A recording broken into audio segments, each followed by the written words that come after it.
Ոնց եք պատկերացնում, որ գրում եք Արիանա ջան, դու դուրս գալու ես այսօրվա հանրահավաքին։ Պատասխանեմ, որ ոչ։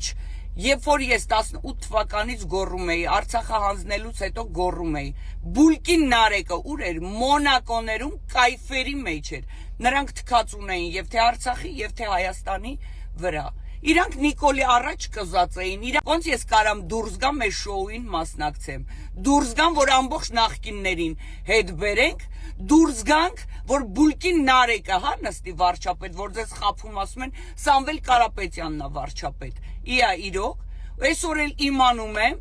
որ ըստ շրջանառվող լուրերի, Բուլկի են լիքը տոմսեր են առել, Ռուսաստանից հայությանն են բերել, որ այսօր մասնակցեն իրանց հանրահավաքին, իսկ այդ հանրահավաքի հետևում ով է կանգնած, ես գիտեմ, ես ձեր մաման կլացացնեմ, որ դուք խափում եք մի ամբողջ հայ ազգի,